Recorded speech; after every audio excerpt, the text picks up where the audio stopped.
Olá, meu aluno, minha aluna, eu espero que você esteja muito bem aí desse ladinho. Na nossa sequência Biologia Celular, na nossa playlist, agora vamos entrar no universo das células. E muitas provas, muitos vestibas fazem diferenciação entre células procarióticas e eucarióticas. Então esse é o objetivo da nossa aula de hoje, diferenciar as células procarióticas das células eucarióticas. Mas se você não é inscrito ou inscrita no nosso canal, inscreva-se, deixe o seu like, é muito importante para nós mantermos o nosso projeto. Também temos agora o nosso clube de membros. Se você puder, seja membro do nosso canal. Você tem acesso a questões em PDF e, melhor que isso, o nosso grupo de WhatsApp, para você tirar dúvidas com o sócio, mandar suas diferentes dúvidas, se for da aula, se for da questão, se for de prova, se for para onde você estiver estudando, eu teria um prazer em ajudar você. Então, seja membro do nosso canal e ajude o nosso projeto. Quando nós pensamos em células, em algum momento da nossa vida estudantil, a gente ouviu falar nelas. Geralmente são estruturas extremamente pequenas, muito pequenas, e são estudadas pela citologia. Então, citologia é a parte da biologia que estuda essas unidades chamadas de células. Para estudarmos as células, precisamos de um aparelhinho chamado de microscópio. Essa estrutura, o microscópio, ele é essencial para que a gente consiga ter um aumento na capacidade de visualização. O nosso olho tem uma limitação para enxergar esses objetos e aí esse aparelho vai romper essa barreira, vai permitir a gente ver coisas extremamente pequenas. Alguns microscópios, chamados de eletrônicos, podem aumentar até em 1 milhão de vezes o que a gente vai tentar visualizar para entender o que está acontecendo lá nesse ser vivo. Nós usamos unidades chamadas de micrômetro, nanômetro, para identificar estruturas nas células. É muito comum aparecer o tamanho de células, 5, um Uzão assim, um Mzinho, 5 micrômetros, é 10 na menos 6 em relação ao metro. Lembrando que o milímetro é 10 na menos 3 em relação ao metro e o micrômetro 10 na menos 6 em relação ao metro. Nós usamos esse termo célula hoje, mas ele foi cunhado, ele foi proposto em 1665 num artigo científico escrito por Robert Hooke, que visualizava cortes da casca das árvores do Suber e lá ele viu pequenos espaços e esses espaços na verdade eram contornados pela parede celular das células do Suber. E o espaço interno, que era a célula que ocupava ali, estava vazio teoricamente, porque é um tecido morto, daí pelas técnicas, enfim. E ele vai chamar isso de célula, um pequeno espaço, uma pequena caixinha. Em 1838 e 1839, Matthias Schleiden e Theodor Schwann, um zoólogo e um botânico, ou um botânico e um zoólogo, eles estudaram plantas, animais e viram que esses seres vivos eram formados por essas unidades pequenas chamadas de células. E aí eles propõem a famosa teoria celular, falando basicamente ou geralmente que todos os seres vivos são formados por células. Então, até aqui eu precisava desse checklist de palavrinhas na nossa biologia básica, depois para a gente fazer o nosso avançado em relação a isso. Porque você vai me falar, sócio, mas e os vírus? Os vírus conseguem ser descritos na sua estrutura somente a partir dos anos 1950. Na verdade, em 1930 começa o desenvolvimento dos microscópios chamados de eletrônicos e essas entidades aqui, os vírus, são visíveis apenas ao microscópio eletrônico. Então eles são de um tamanho muito reduzido e eles não são formados por células. Alguns autores chamarão eles de seres vivos acelulares. Outros falarão, não, eles não são vivos porque eles não possuem células, não possuem metabolismo próprio. Mas isso vai ser um assunto para o nosso avançado. Então lembra que nós temos essa interrogação para falar que essa entidade, vírus, não é formada por células. Plantas, animais, fungos, bactérias, arqueobactérias, cianobactérias, aí sim serão formadas por células. Então, um checklist básico aqui para você fazer a lembrança e depois nós aprofundaremos esses detalhes. Mas aqui, biologia básica para você fazer uma lembrança legal.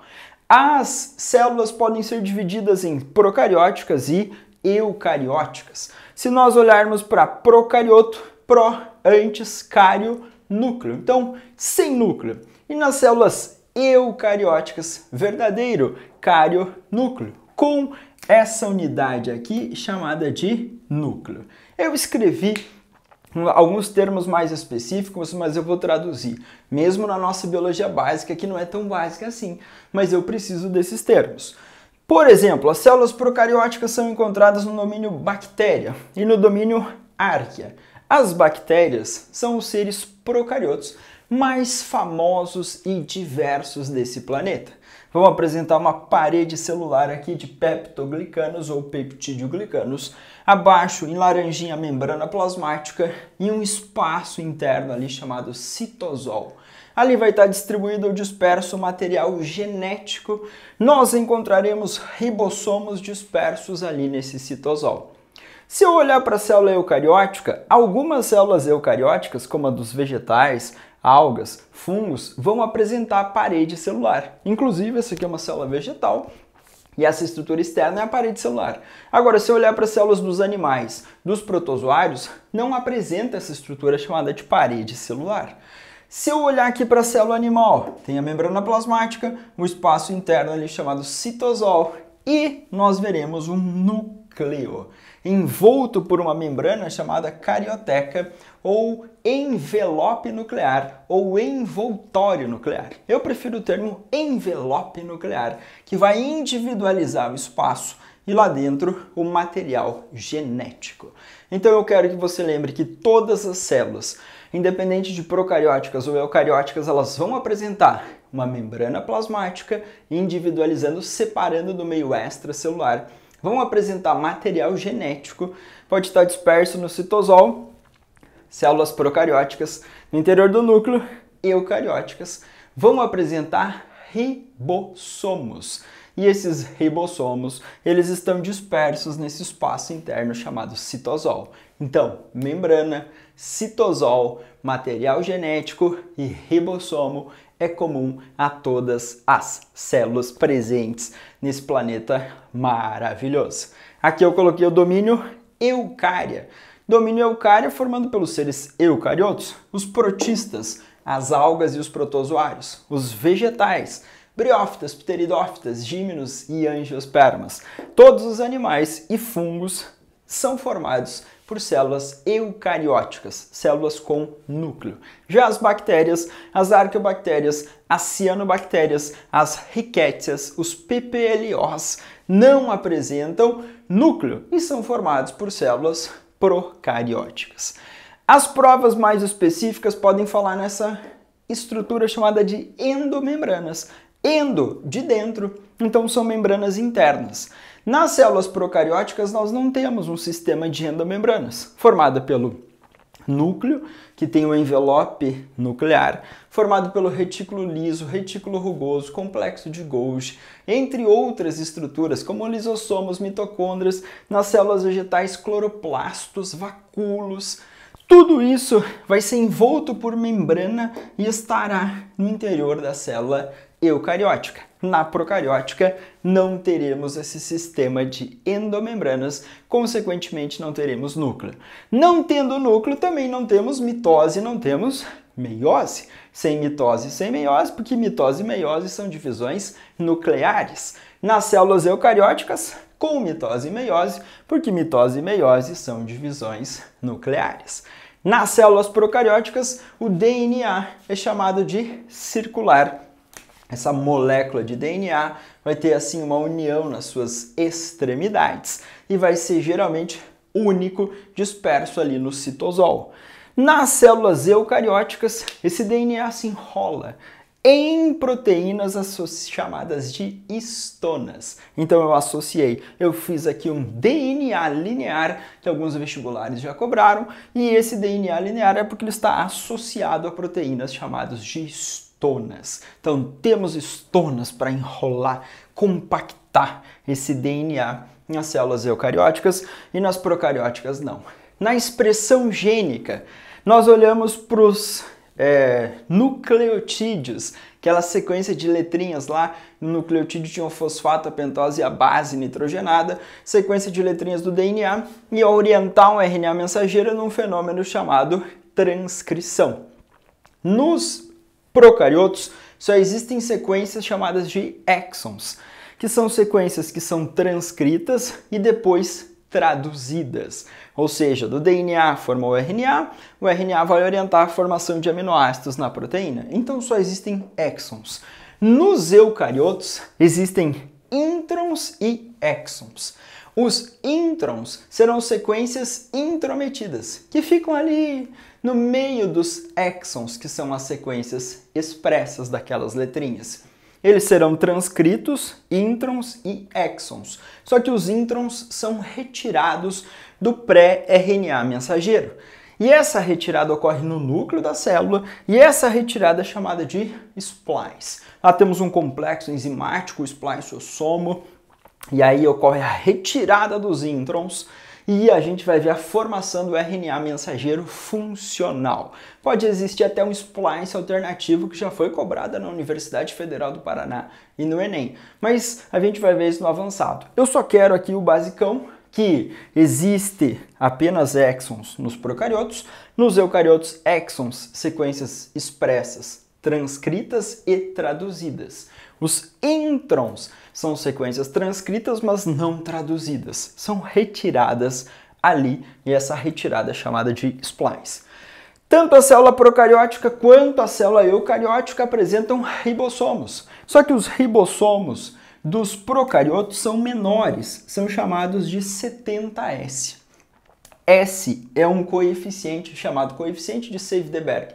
É uma unidade que serve para medir, para mensurar esse tamanho. Então eu quero que você lembre que esse ribossomo aqui, ele é menor quando comparado ao ribossomo das células eucarióticas, que consequentemente vai ser maior.